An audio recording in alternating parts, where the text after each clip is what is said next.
Hi, and welcome to episode 24 of Empathic Action. Today, I am joined by Julia Simone. She's a certified health coach. She's a personal trainer and a recovery coach. So I've been watching some Russell Brand videos lately, and he's a recovering addict, and he talks about COVID-19 being like the perfect maelstrom of, everybody's addictions rising up and showing their ugly faces. So could you tell me a little bit about what a recovery coach does? Yeah, and thanks so much for having me, Anita. I'm very in line with Russell Brand stuff. A recovery coach, essentially, or what recovery means, is having freedom from compulsive behaviors or obsessive thoughts. And so if I've tried to, for example, stop binge eating, but despite all means I've tried, I still cannot seem to master this type of behavior, that's where a recovery coach or someone can come in and help someone tap into their own inner connection and their own deeper power so that they can actually find the tools to be able to not only stop the compulsions or the obsessive thoughts, but also move into a more empowered and freer life that's more aligned with who they are and what they want to achieve. So I think this work that you do is so important. Is there a personal story that connects to the work that you're doing? Yeah, 100%. So I would say probably just before I first met you, maybe about 8, 9, 10 years ago, my mom was an alcoholic my whole life, and so I grew up in an addictive household. However, I started to develop my own addictive patterns around food. And, while at first those patterns were more so on the line of obsessive thinking, I didn't really want to eat. I had a lot of judgment towards myself and towards others. Later on, I took on more patterns of binge purging. So I ate to the point of zero self-control. I even, would pick food out of the most devastating spots. And, if you can imagine, every single time I did that, I was overcome with so much shame, so much guilt. And I just really lacked a sense of connection to my body. And despite having all sorts of sense of outward accomplishments, I went to McGill, the best university in Canada, in my opinion. I was athletic.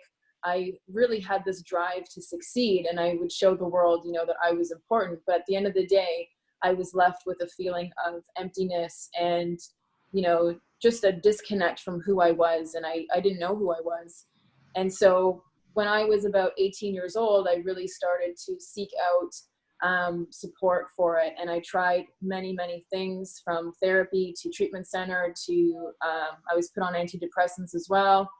And really nothing had changed me, at least, or I hadn't grasped onto any form of tools until I found those 12 steps that Russell Brand used. That's when I had a deeper experience, an inner awakening. And from there, I began to just grow in whatever ways I could, from rooting into emotional clearing techniques to health and wellness to, there's been so much that I've grown from, but that's kind of a little background about my story. Well, thank you so much for sharing that. I mean, that takes a ton of courage and vulnerability to share something as profound as that set of experiences. As a parting thought for today, do you have any suggestions for people who are feeling their addictions rising up and that they feel out of control these days? Yeah, totally. And, what I would just say is, we are moving through a really unique time in our lives, and it is a time of crisis. And the first thing, I will have 4 maybe just main takeaways. The first thing is to just recognize our humanness. If we are struggling with things like food, video games, porn, anything that we're struggling with, even just distracting ourselves with Instagram or over-exercising or overworking, we can get so down on ourselves for getting in tune with these behaviors. But really what we want to do is forgive ourselves and come at ourselves in our lives with such a sense of compassion for what we're moving through. So I would say that's number one. It's okay what we're going through currently, and it's okay what we've done up until now. Number two, I would just say with the willingness to get honest and to have radical honesty with myself, because even if, you know, I was binge purging almost every day, sometimes twice a day. And what I didn't realize was that there was emotions under there and things that I couldn't deal with. And so what I needed was this ability to get honest. What are the fears? What are the resentments I'm holding on to? Where do I feel hurt? Where do I have an expectation?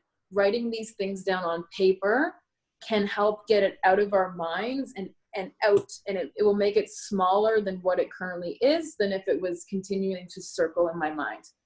Number three, I would say, is to practice the sense of trust and hope. You know, I listen to someone like Deepak Chopra, and he says, like, when we think life is unfair or when we feel self-doubt, it's because we're lacking this sense of trust and hope. And, you know, I help people find that power greater than themselves, but also we can just root into this present moment and put trust and hope, and to believe that the best is coming, and to believe in ourselves that we will grow to be able to handle the things that maybe are bothering us or that seem a little bit out of our control.